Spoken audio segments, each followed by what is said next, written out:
You want a podcast?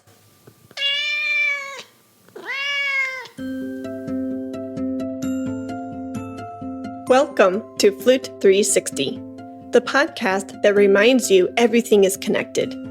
I'm Dr. Heidi Kay Begay, flutist, educator, creative entrepreneur, and follower of Christ. Here, we explore the full circle, the 360 of your life as a musician, because who you are as a person shapes who you are as an artist, and the lessons you learn outside the practice room are just as vital as the hours with your flute in hand. From health and spiritual growth to artistry and career fulfillment, this space is where it all intersects. Come as you are. There's a seat for you at the Flute 360 table. Today's episode is episode 347, and it's titled Inside the Musical Instrument Museum, Dr. Eddie Hsu on Global Flutes and Cultural Storytelling.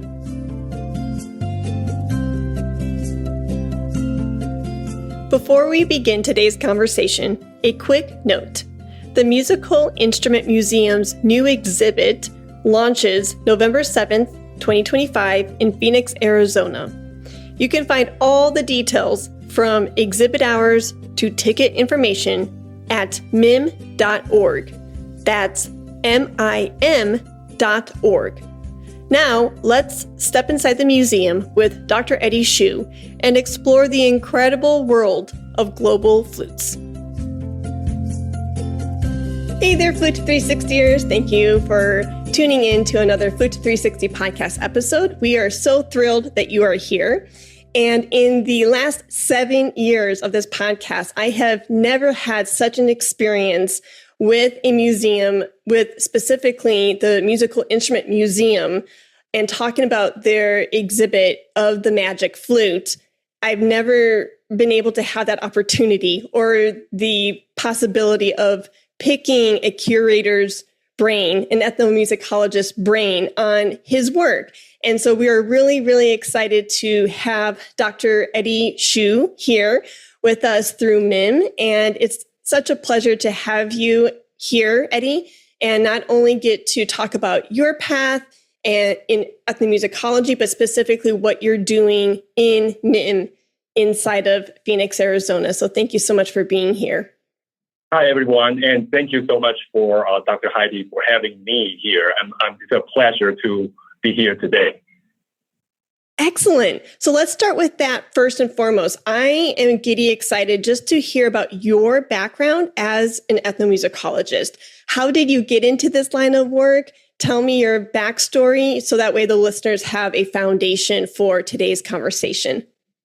Yeah, so actually I started playing Chinese bamboo flute called a dizi since I was young, and I've been playing that for more than 30 years. And that's how I got interested in flute instruments.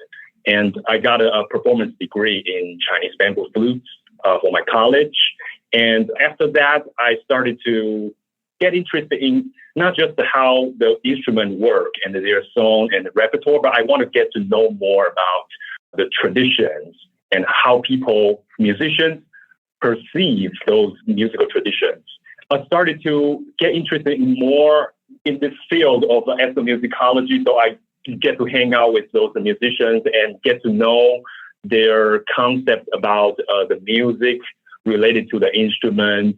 And I found my field work in one of the indigenous nose flute in Taiwan. So I studied the tradition with some of the master artists there. And I came to the United States for ethnomusicology programs, and that's how I got excited. And during my time in graduate school, I had a chance to explore more. And so I participated in many other world music ensembles, including Arabic music ensemble, the Middle Eastern music ensemble at the UT Austin. So I get to play the Arabic 9. And I also get to play kind of Western flute in the Cuban Caribbean ensemble. So was exposed to a little bit of the Cuban dance music. And so that experience really enriched my interest in those different musical traditions around the world. And later, I found this job at NIM, and they're looking for a curator for Asia. So I was really excited to learn about this position. And this is such an interesting position for me to combine all these interests. My interest in the flute, in musical instruments, but also my interest in ethnomusicology, to talk about how music are not just an instrument or object, but it has a lot of stories behind that. So this seems like a cool position for me to merge all these interests together. Oh my goodness, I love that.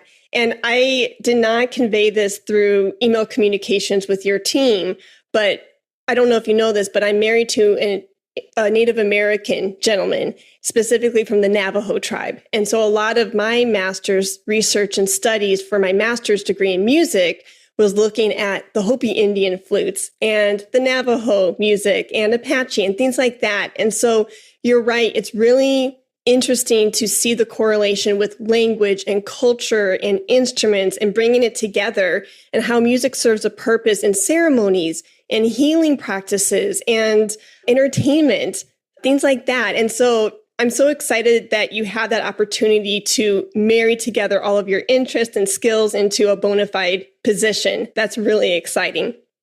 Yeah, it's always eye-opening for me to, learn about something from other musical cultures and traditions. And that's what I love, expose other musical instruments in other cultures as well. So it's always an inspiring and rewarding experience for me. I love that. What I was going to ask was, among, studying these different flutes from these different cultures across the globe, what is one theme that brings it all together? Like, for instance, I just mentioned, the flute and how it started off with, maybe being built out of bones or reeds, right, for ceremonial purposes or for entertainment, things like that. From the Middle East to the Far East to the Caribbean to North America, what does the flute identify throughout all these different cultures? Like, what is the thing that you notice humankind always coming back to these instruments and just finding a love for music and music making, if that makes any sense? Yeah, that's a good question. And actually, that's related to how we start this idea for this special exhibition, the Magical Flute. As the title of the Magical Flute, Beauty, Enchantment, and Power. Actually, the idea started from a very casual chat. We were talking about why flute in different cultures are often depicted as a instrument having the magical quality to entice, to enchant, or transcend the ordinary. We've seen Kokopelli in Southwest, and we know about Krishna, the Hindu deity, playing the Bansuri flute to enchant people. So different kinds of stories and examples really make us to think about why flute in so many different cultures, they are portrayed as a powerful tool for human expressions. So that's kind of the inspiration for this special exhibition. And I think one of the reasons so many cultures regard the flute as a powerful tool for human expression is because the direct connected to your breath. So the flute is a wind instrument, transcend the human breath into musical sound. So because of this direct connection, in so many cultures, there are metaphors. The human breath is kind of a metaphor for life force. And it's kind of like the metaphors for your thought, your inner voice, or even representing the powerful voice to the divine or spirit.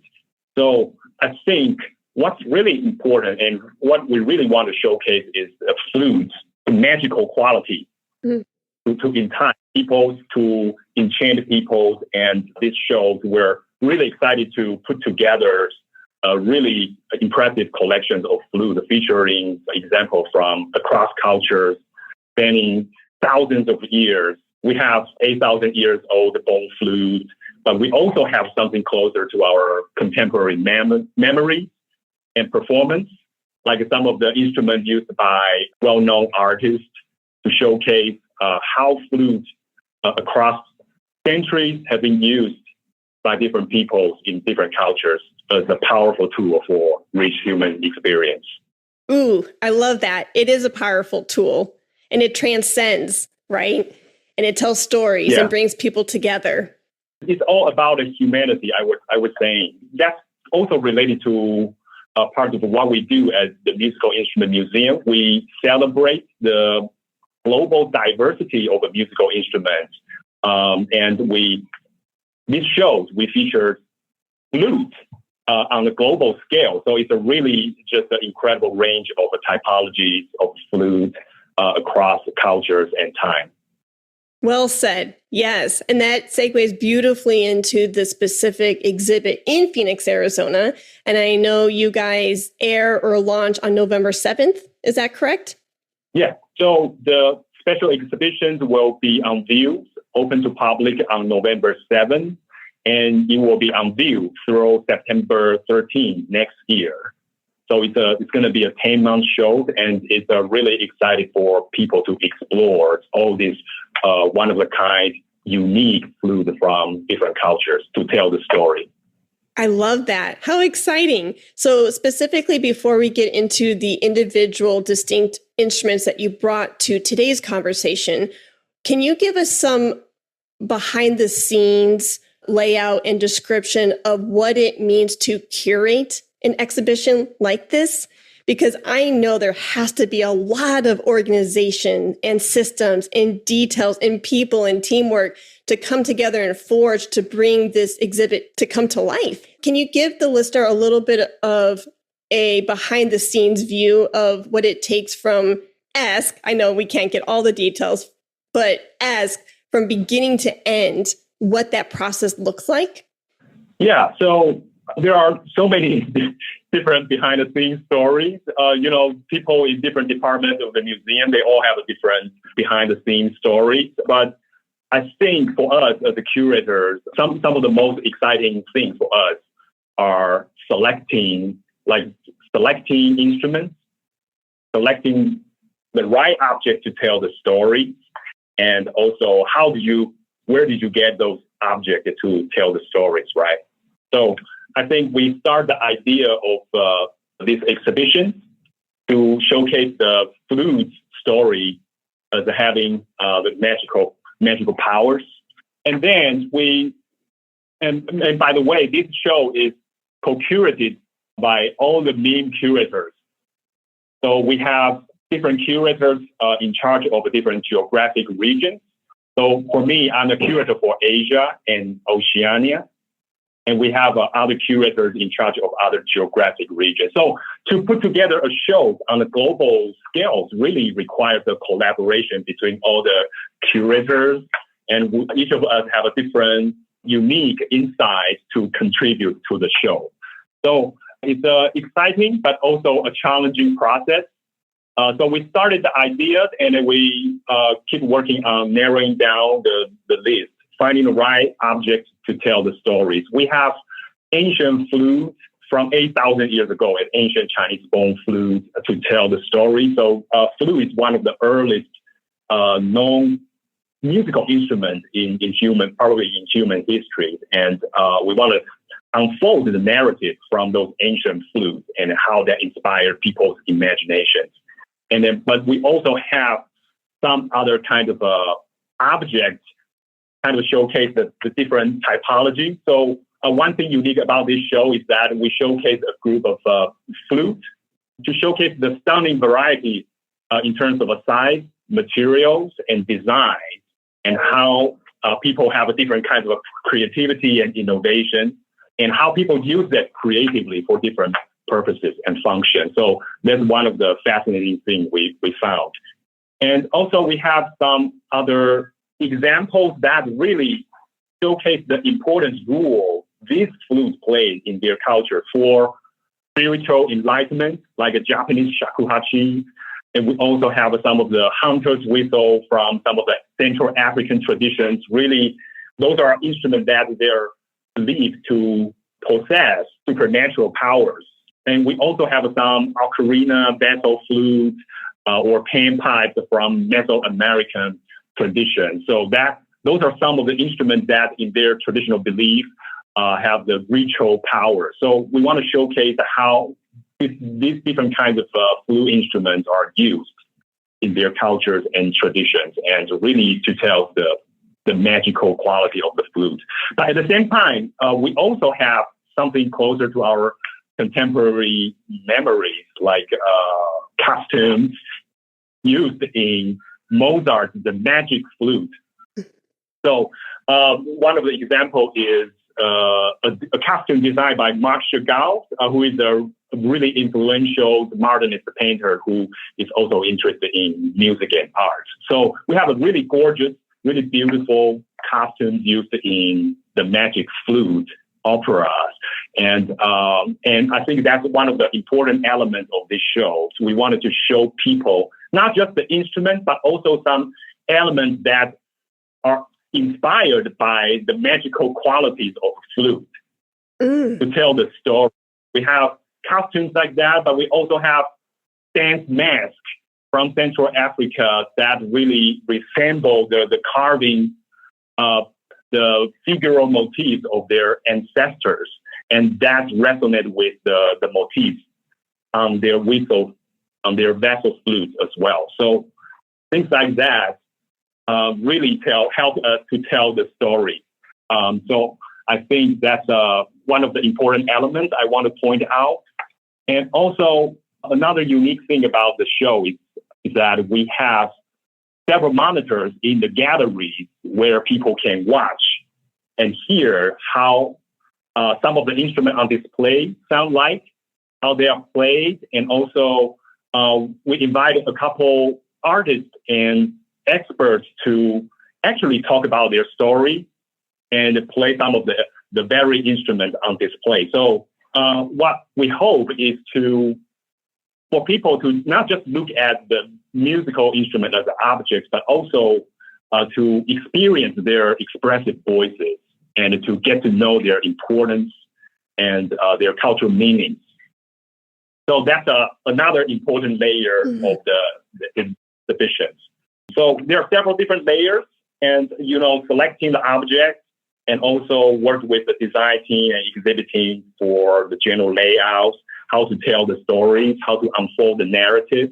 But we also include several other elements like costumes, like a video to help to bring people closer to those objects and get to know why they are so important, why they are magical.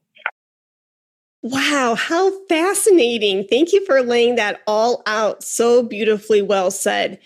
What sparks my interest and gets me giddy excited is what you've said several times, the story. And, how important, right? Because as music makers, that's our job on stage or in a ceremony or whatever venue may have you. We're sharing and we're expressing that artistic voice, that story through the instrument. And for you to see that across the ages and across culture and, across various languages, for you to say, hey, let's look at the costumes. Let's look at these different cultural aspects. And it sounds like the exhibit is very interactive too, by hearing it, seeing it alongside. And so what I'm hearing is it's very a submersive experience where you want that attendee, the participant, not just to see a flute, although that is very neat and beautiful in of itself, but you're saying, look at it in the context of its story, the meaning, the significance, all of that you just laid out. And that's what I'm hearing. And that's really key. And I'm glad that you highlighted that because that instrument tells a story and it's a part of that cultural context, and when you take it out, it may miss something for that viewer. Yeah. And like you say, this is part of our missions. We want to present those instruments in ways that are accessible and engaging for our guests. So the idea is to, really create a space that provides a fun, immersive experience for people to explore and appreciate those musical traditions around the world. So that's part of our mission, and that's also really related to our audiovisual guide course systems.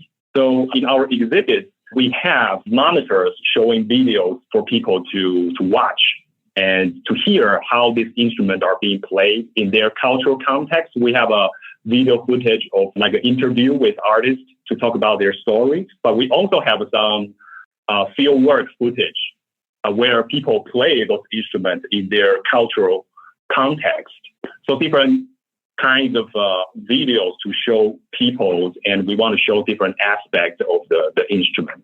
I love all of that. I love how you're thinking of the totality and this holistic view from top to bottom for that entire experience. Really neat. So let's dive into specific instruments that you have for today, but just the overarching theme of, I know you have flutes from like the beginning of time all the way to modern day, like Sir James Galway's flute and also Sheridan Stokes' flute. That's really cool. I love the diversity there. Neat. Would you like to specifically, since you're the curator of your specific part of the exhibit, what flutes do you have to display today for the listeners?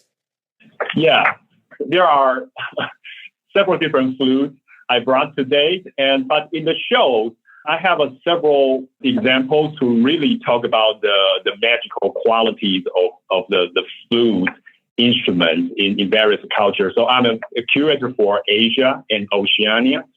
So I have some of the most important flute types in Asia, such as like a shakuhachi, the end-blown flute with the bevel edge. And I also have some nose flute, which is a really special and really important tradition in some of the Polynesians and the Southeast Asia indigenous traditions.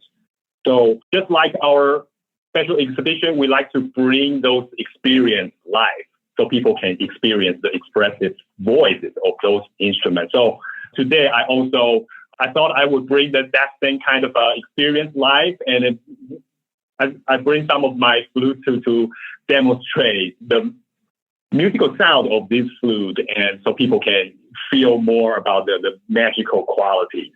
And because of this musical sound, they are believed to imbued with a certain kind of powers in their cultural context. So I think that's the way we wanted to make this relatable to people, and so they can feel the overarching story, what we want to present it to our guests.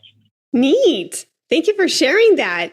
So can you specifically, I see a bag there with some instruments out. Would you like to display and demonstrate some of them today? Sure. So this is a Chinese bamboo flute called a dizi. And we also have one of these examples on display in the Magical Flute special exhibitions. And what's unique about this is that you see in the middle part, there is a hole covered by a thin membrane. And that's where when you blow into it, the air will vibrate the thin membranes to create a really distinctive buzzing sound and a really bright, shrill buzzing sound. So that gives the flute a powerful sound, an expressive voice. And that's the reason why this is the instrument that considered one of the most prominent wind instrument in a lot of Chinese folk and the classical music traditions. So I just wanted to play a little bit so our listener can hear its unique voice. So you can hear the sound is kind of have these buzzing timbres, right? Because of the membrane, the vibrating membrane in the middle.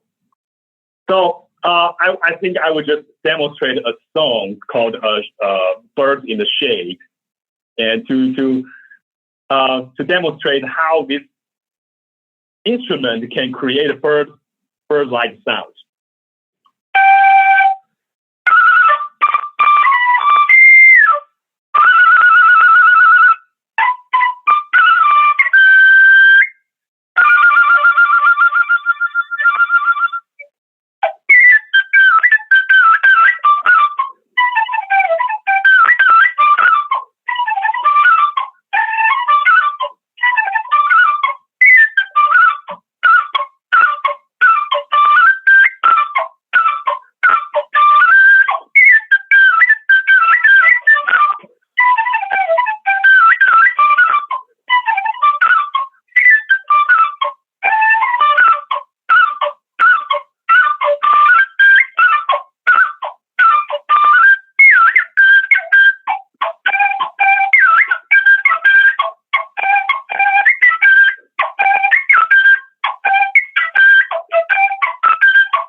Bravo. Beautifully played. Thank you. Thank you.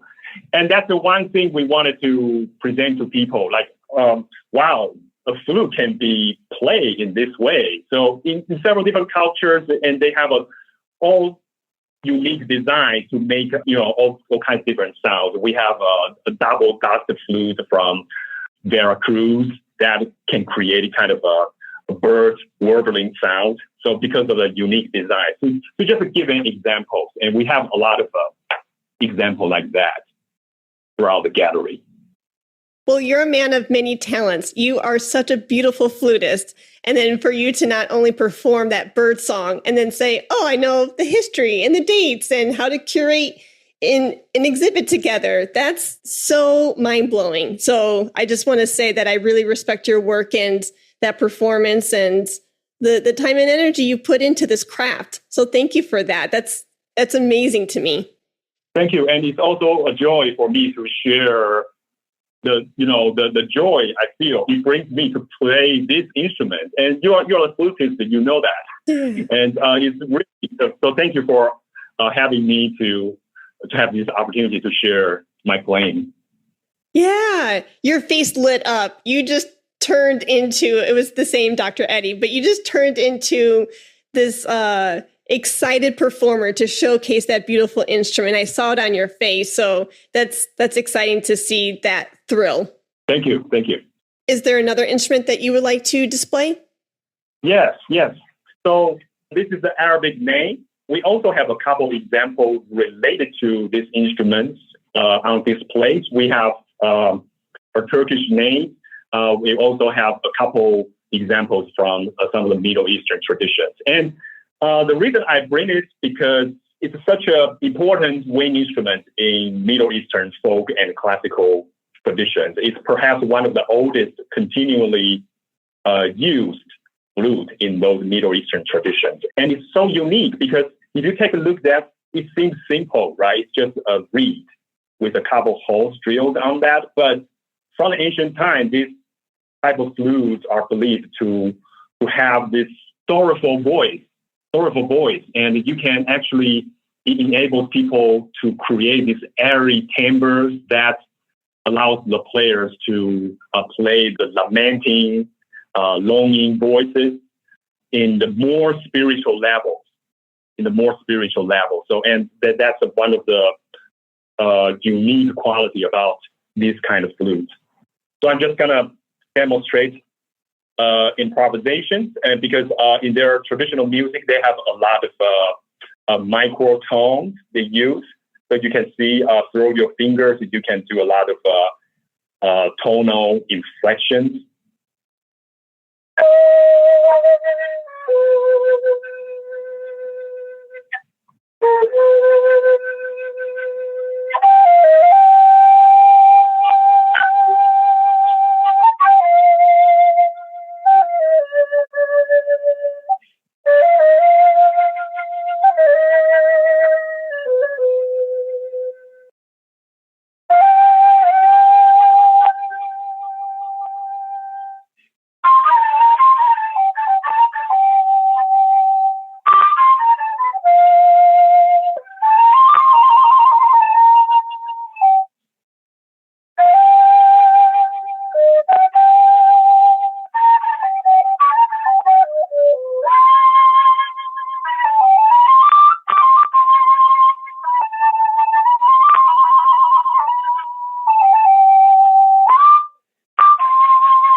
Thank you for that. Bravo.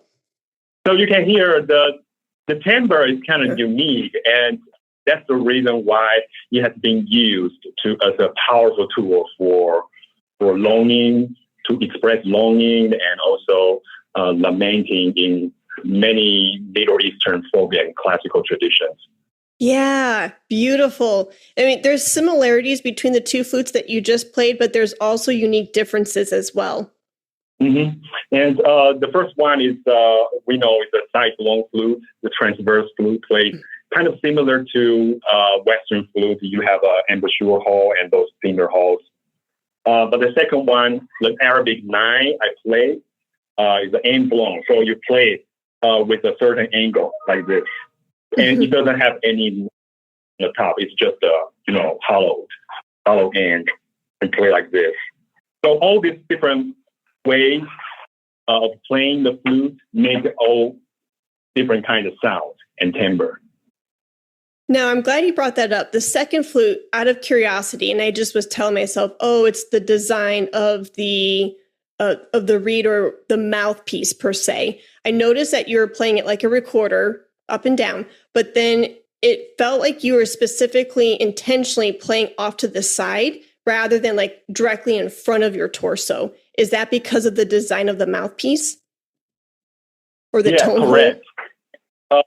Usually the recorder we play upright, right? We play upright because it has this mouthpiece, right, and also a dot that allows the air to go out and to create the sound. But this one is just hollow, and you don't see any notch or any mouthpiece here. So you basically just put it here with the angle. So that's how you make sound. And the air string kind of strikes the edge of this ring right here. Okay. Instead of you play a beer bottle. Yeah. There are different ways that the air string strikes the sharp edge. And that's related to our broader definition of what flute is.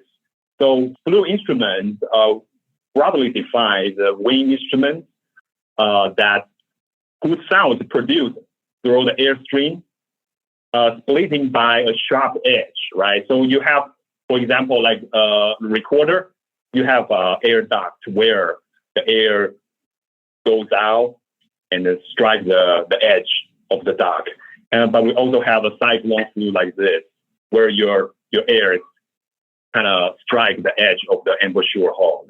That's how it makes sounds. But we have many other examples of making sound. And here's another instrument I bring today. This is a nose flute, double pipe indigenous nose flute in Taiwan. And on display, we also have several nose flutes from the Kalinga people in Philippines, but we also have the Fijian, some of the examples from the Polynesian culture. And because this is such an important instrument for dance, those are traditionally used for courtship because it has such a gentle and soft timbre, and people play it for their loved ones.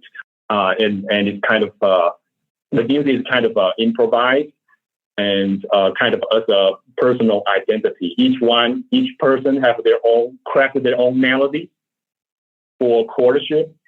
And this one is a double pipe, and it has a hole like this, drill in the middle, and you play like this.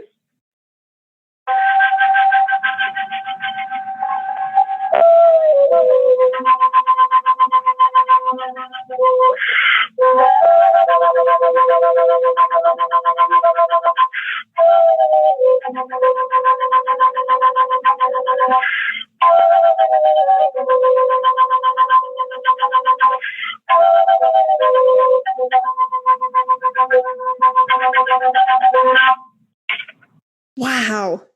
So it's always eye-opening for me to see how people in different cultures, they make sound out of the flute. And that's a really inspiring experience for me as a flute player, but also as a curator. To show my ignorance, this is me being vulnerable because I don't know. Why specifically through your research did that specific culture and people decide to produce that sound with the air with the exhalation through the nose rather than the lips? That's a really good question. And I think part of that's because they believe that the air comes out from someone's nose is is pure and more auspicious than breath coming out through your mouth. And because when people tell lies, they do it by their mouth. So the breath comes out from your nose is more, sincere and pure. And, these kind of instruments, they are played for courtship. So you got to be sincere. You got to be honest. And then I think that becomes a metaphor for your inner voice. And in the indigenous tradition in Taiwan, they believe the breath coming out from your nose is kind of a metaphor for your life force. Okay. And because and that's part of why they choose the nose instead of the mouth to play the instrument. But I think it's really interesting and also eye-opening for me to learn about why people play the instrument in a certain way, and that becomes part of their tradition and culture. And this is how we get to know how people create sound and how people create the music. I've learned something new today. Thank you so much. Well, I've learned a lot, but the nose blowing for that specific flute, it makes a lot of sense.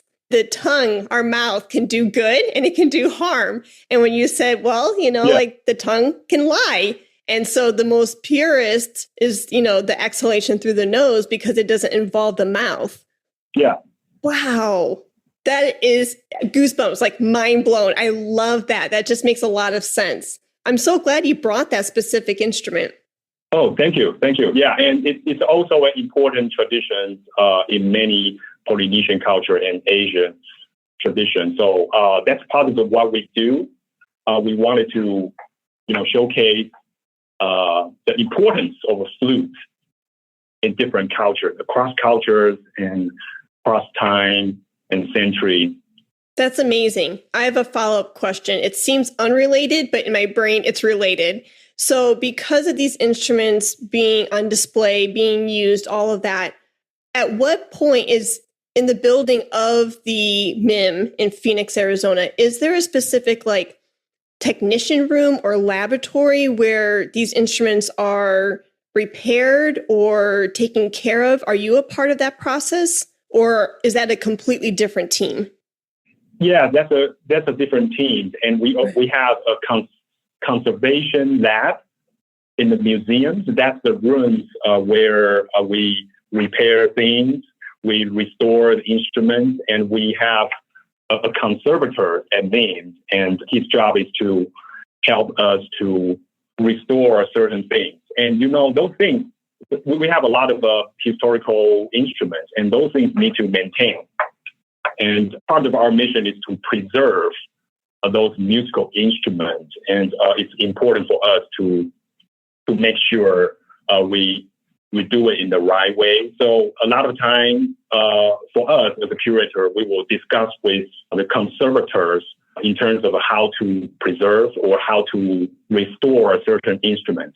And those historical objects, they are like Pandora boxes. You actually need to cover layers of history, craftsmanship to know about how people in the past create the music, right? And for example, we restore a historical instrument. We need to know what type of material we use, right?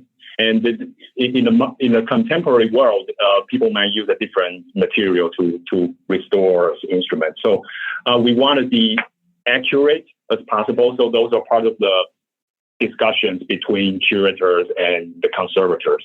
Thank you for that. It was just my curiosity brain got the best of me. I'm like, oh my goodness, that in of itself of maintaining and repairing these instruments, I'm sure is also a full-time job. Yes. And to fix instruments from all around the world, can you imagine how much knowledge you need to have? Yeah. And that's also the challenge of my job is I'm a curator for Asia and Oceania. It's such a vast region in the world. Yeah. So a lot of time I need to learn the new stuff. I need to consult with people or experts who have a good knowledge about the musical cultures and or who someone has a strong connection to that musical culture. So my job is to channel those voices and present that story to our guests in the exhibition. Wow. Building relationships, maintaining them. Oh my goodness. Yes. There's so many different layers, like you said earlier. Nice. Well, Dr. Eddie, we've covered a lot about just the whole process of putting together an exhibit at the museum, your backstory, your expertise, bringing these beautiful instruments in. Is there anything that you want to leave the listener with so you can put a nice bow on this conversation and feel like, yes, I've said everything that I wanted to convey today?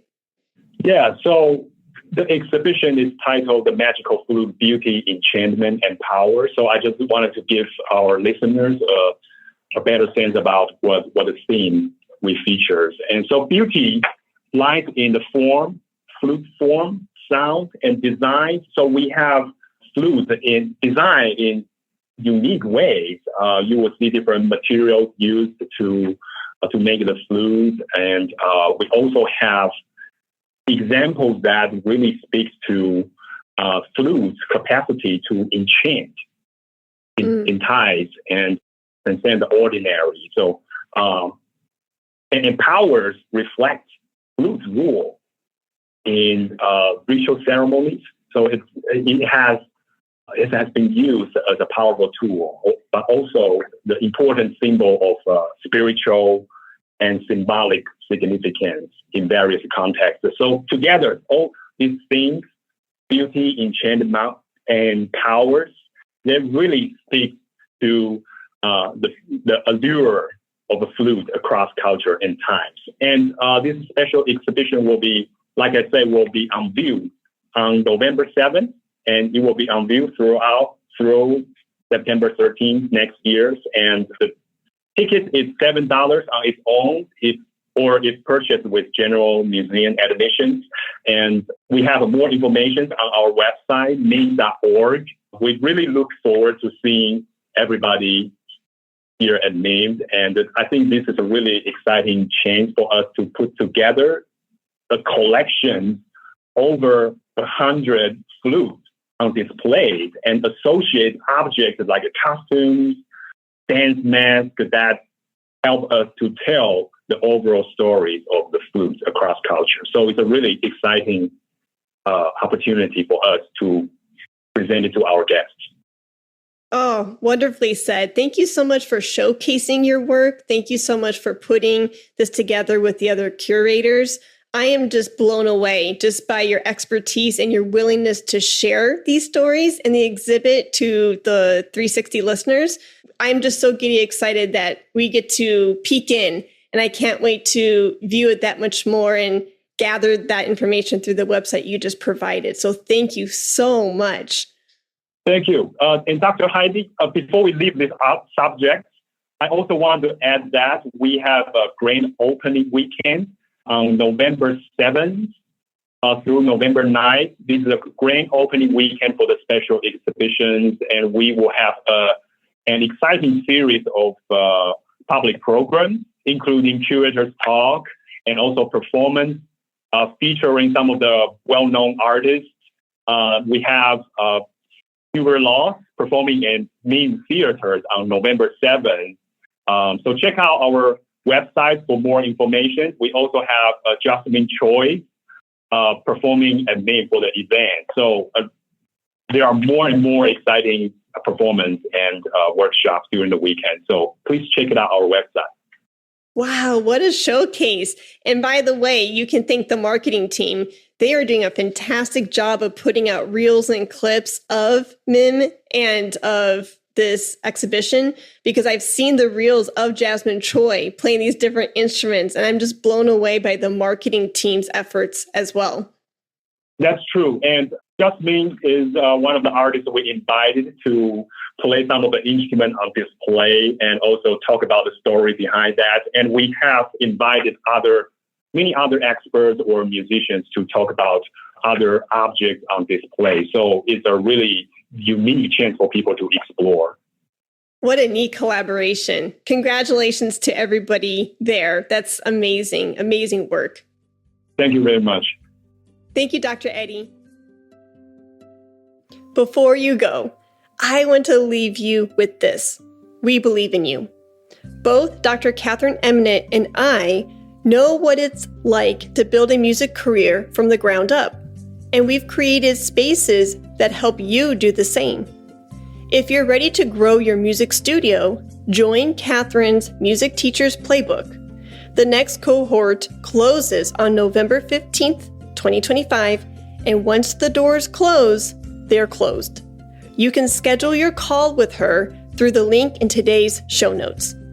And if you're craving community, accountability, and support, join me inside the Flute 360 Accelerator.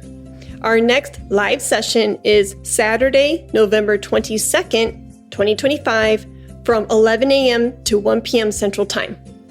We meet just once a month, so don't wait to grab your seat. 2 different offerings, 1 shared belief that you are capable of more than you realize. Let's move the needle forward together. Let's talk about flute.